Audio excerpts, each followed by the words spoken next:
Welcome to this talk. It's a little bit different to my usual. I wanted to go a little bit deeper and maybe probe into some areas which are maybe not spoken about much, namely trauma and emotional problems. So, talking about emotional problems, firstly, emotions are not problems necessarily if we can feel the feelings and let them be felt and released. But, for a number of reasons, especially if things happen when we're young, it's too young for us to actually understand what's going on. I think, often things can get bottled up or repressed.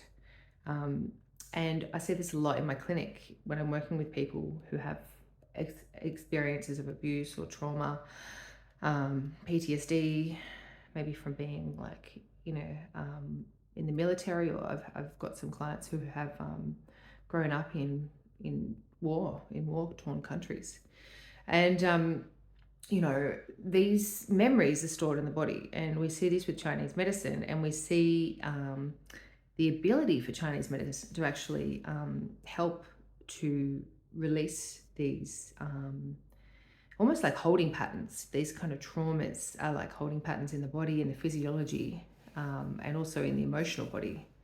And it's amazing actually how acupuncture and herbs in a different way can release these blockages, I guess you could call them. Now, in this modern world, we tend to pathologize mental dis-ease, and we tend to kind of go straight to the DSM, the book of categorization of mental illnesses, and say, all right, well, you've got depression, anxiety, schizophrenia, bipolar, blah, blah, blah, blah. And I think this is, it's twofold. It can be very dangerous, but it can also be relieving for some people who have struggled and really feel like, oh gosh, putting a name to it for some people is actually kind of part of the healing process, So everyone's different. And I'm not coming on here trying to be an expert in mental health. I do have a personal story because I grew up with in a challenging upbringing with my mum, who was struggling with addiction, and my father, who was absent, but he was absent because he had schizophrenia. And so, these two features of my parents, which obviously core parts of me, core parts of the blood that goes through my veins, these features are in my birth chart. These energetic frequencies are seen. And, for example, the sun in my birth chart, which can be indicative of the father, is in the 12th house, which can connect to mental illness. Now, the sun is not in good shape there. And it's with Mercury, which can talk about the mind. And Mercury is combust the sun. So that's another indication of,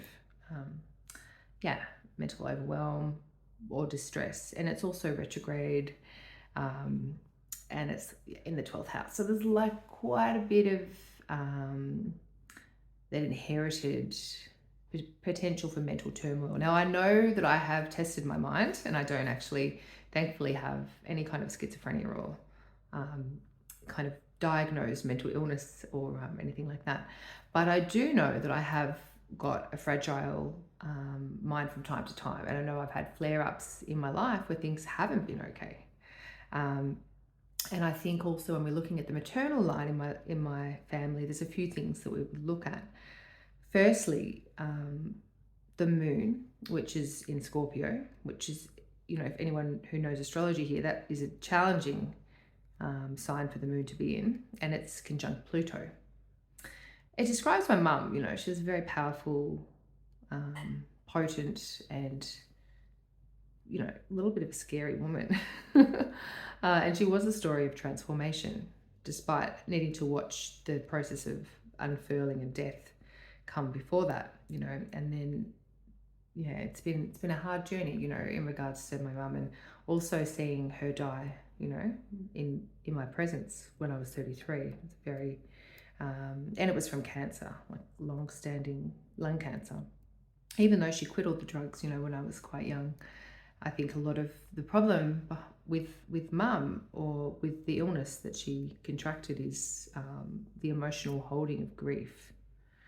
And so often, illnesses like cancer, they can be related to these emotions being stored in the body, and not given freedom to move, or not being able to find an outlet for such a thing. And I think back in the day when she lived, she was born in 1947, just after the war, and I think there were just less resources for people. There was less therapy. There were less kind of coaches and healers floating around. So I think, for her, like, I was her go-to person. So, I'm just trying to qualify that I have some understanding of what it's like to struggle emotionally.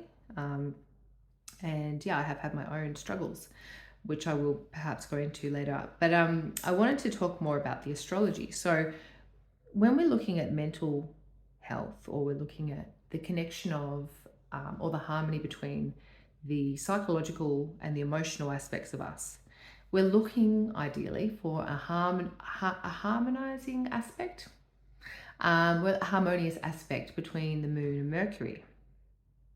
So the moon and Mercury both talk about the state of mind. Now, don't forget that the moon speaks about the mind, because the moon represents anything that changes rapidly. Because it's the fastest moving planet, it's indicative of anything prone to flux. And our minds are certainly prone to flux. And of course, our emotions, which most people understand are connected to the moon. Now, Mercury is more about the rational faculties of the mind, and the way that we might process information. So when these two are in a harmonious aspect, perhaps trine, or perhaps a sextile, or maybe even a conjunction, then this can bring a sense of cohesiveness, between the mind and emotions. Now, what's interesting is, despite having had a hard sort of early life, I still have got my moon in sextile to my Mercury. Now, the challenge is that both of those planets are in challenging positions. My moon is in fall in Scorpio, and my Mercury is in the 12th house, combust under the beams of the sun. So, the crux of the story is that, with interpreting that natal chart, I could say, well, yeah, there is a cohesiveness, there is a working together of, heart and head, so to speak, mind and emotions. But there are problems that can creep up from time to time. Now, your chart is likely to be quite different to mine. But have a look at your chart, see if there's a connection between the moon and Mercury. See what the quality of the moon is. Is the moon in a sign where it's got essential dignity? Is your moon in Cancer? Is it in Taurus? Perhaps it's exalted. Maybe that would provide a bit more of an emotional buffer, or a bit more of a sense of emotional comfort.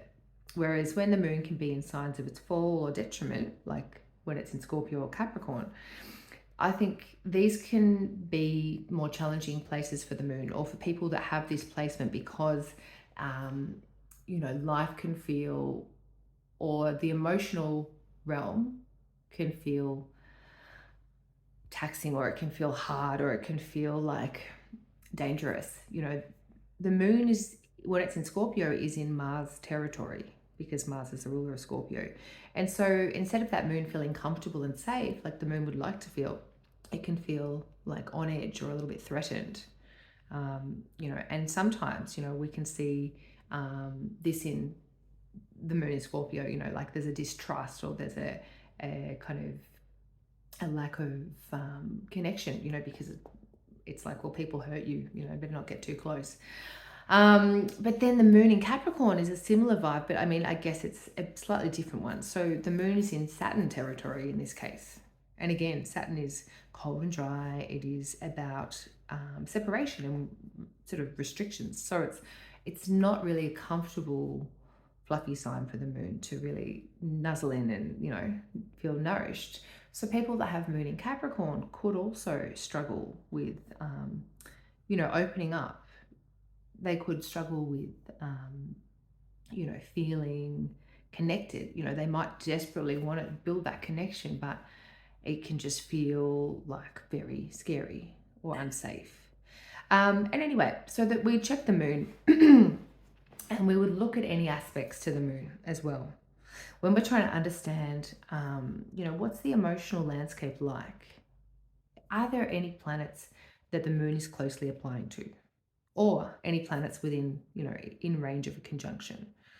So, especially the close planets, they matter a lot. So, in my chart, I've got the moon with Pluto in Scorpio.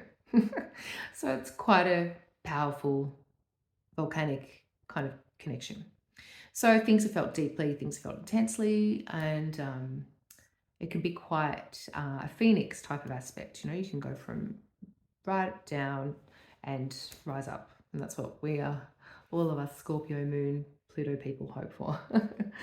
Now, the moon with other outer planets, say for example, moon Uranus, this could be erratic emotions. This could be having trouble kind of committing or changing the trajectory of where things are going and what feels right. Like that could be, it could be someone who's very independent, someone who really feels like different or outcast to others, but also has a lot to offer in this unique kind of processing that they have.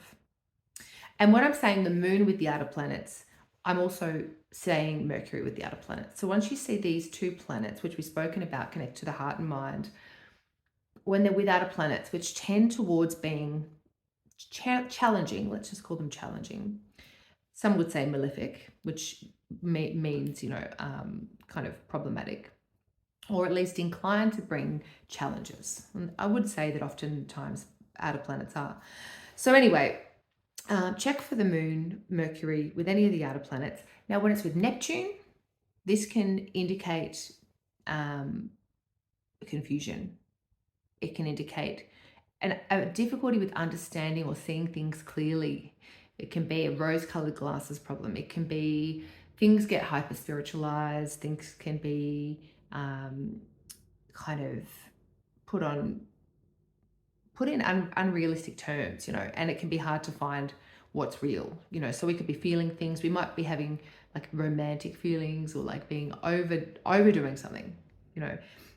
It can also be connected, and I've seen this quite a lot, when Mercury or the moon comes together with Neptune by hard aspect, like a square or an opposition, or a conjunction. Often it can connect with drug and alcohol problems in people.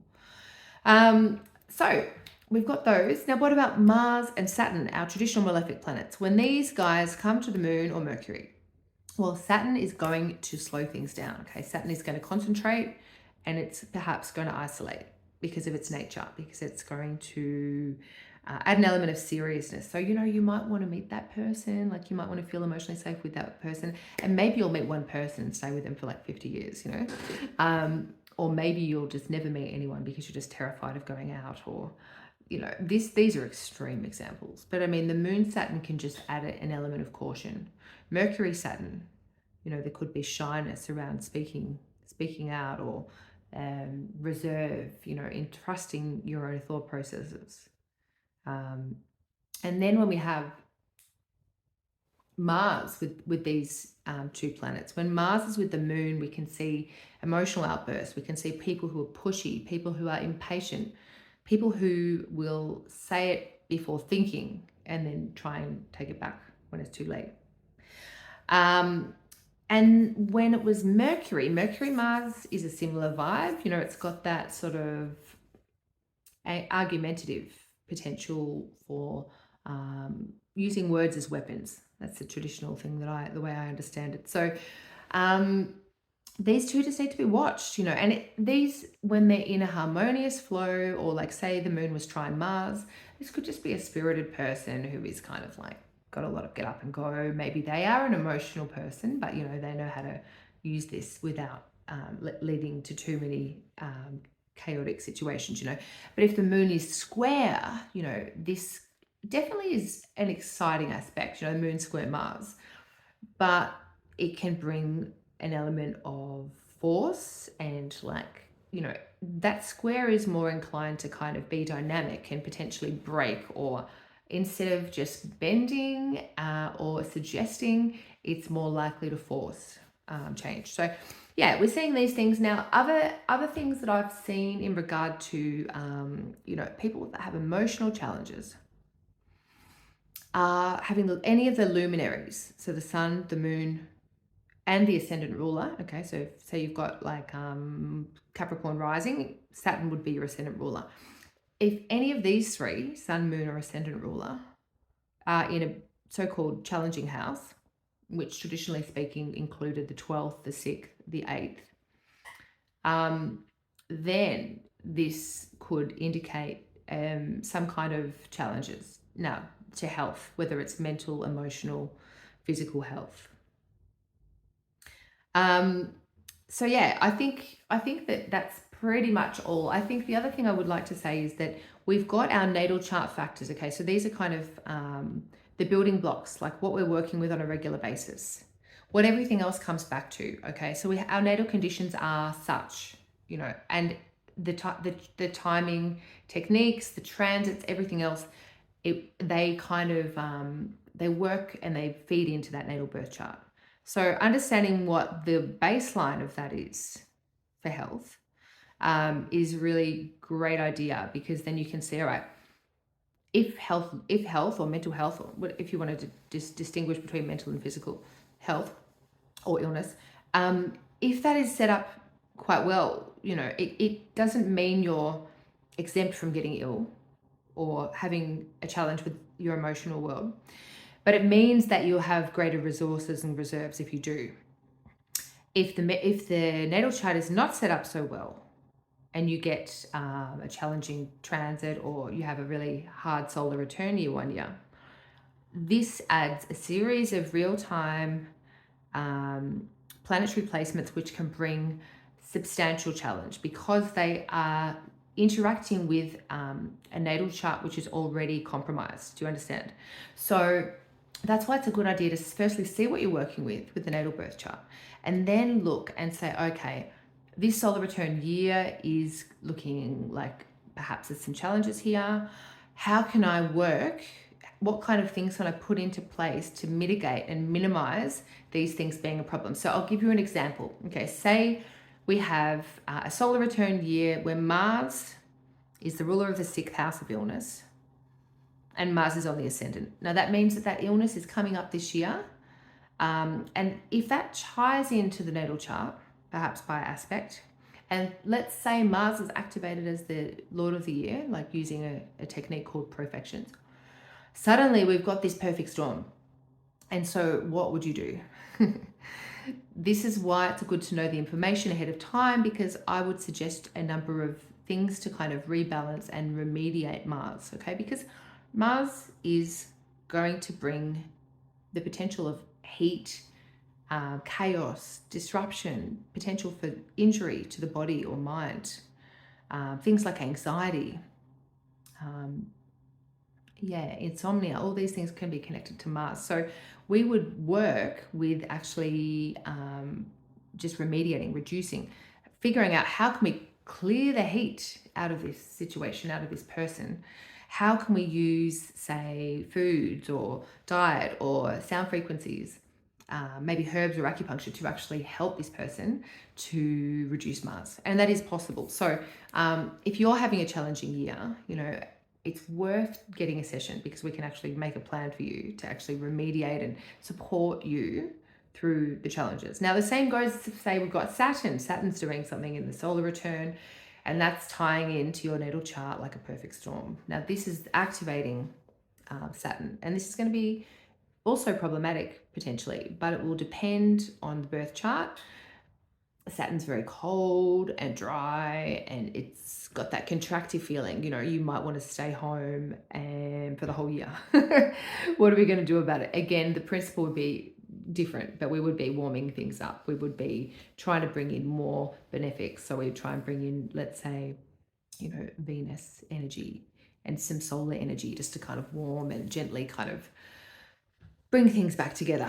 So, it's a changing set of circumstances. And so the thing is, if you do have a hard birth chart, if you do notice that you've got some challenges from to these luminaries or to your ascendant ruler or Mercury, then know that you can have a really good solar return year. You know, you can still have some good transits and good time lords that get awoken, you know, and actually activate good things in the natal chart. So it's not sort of always going to remain this way. You know, if you're feeling a hard time at the moment, it's a good idea to hang in there.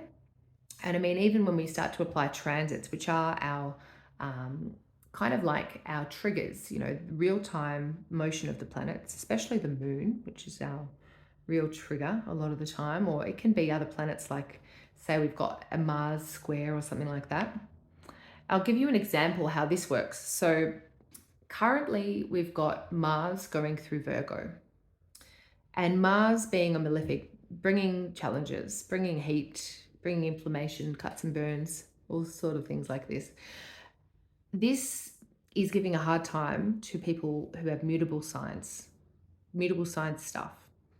A lot of the people that I've been dealing with, that I've been supporting, are Geminis, Saggies, Pisces, and who else? Gemini, Saggies, Pisces, and Virgos. Yes, my gosh, my brain nearly broke. Virgos, because Mars is effectively squaring these placements or opposing or conjunct. So it's in these hard aspects. And so it's contributing this sort of potentially unstable energy or this sense of like heat and dryness. And I've had a client call me today who's got like just terrible dryness, you know, in the body and inflammation and sore eyes and X, Y, and Z. And it's like, to remediate that Mars, you know, we might need to bring in some like moon frequencies. We might need to bring in some cooling foods to moisten and yeah. So just remember that it's a really complex set of chart interactions that give us an idea of what's happening at the moment. You can't just get your natal chart and apply the transits to it to get a really clear idea of what is especially happening in this solar return year. You really do need to look at the solar return chart, which is birthday to birthday, to see what is kind of the recipe for the year ahead, I guess you could say, or see what is the likely outcome of the year ahead. Like what things are coming up and what things are getting activated in the natal chart, because these are always looked at together, or I always look at these together because they are not in separation. The natal chart is that series of natal promises, the series of different aspectual relationships between planets, okay? And they're not always activated at all at once, but it's things like the solar return, it's things like our Time Lord techniques and transits, which start to unlock and activate and press these buttons. So I would encourage you, if you're curious and you haven't had a birth chart done, come and book in for a session. If you have, but you want to look into the year ahead and to start to see what sort of energies are coming in so you can prepare and take the necessary steps to be as healthy as possible, then feel free to reach out for a session or with your question, and I will do my best to help you. And if you're struggling at the moment, just know that everything is transient. As much as it might feel like this is forever, there are always fortunate gaps in the program, even if the program feels terrible right now, where we can kind of activate the goodness to start to flip the head on what's not feeling good. So hang in there. I wish you all well. I hope you enjoyed this video. I would like to start doing more videos like this, so let me know if you dig this vibe or if it's a bit too intense. Thanks.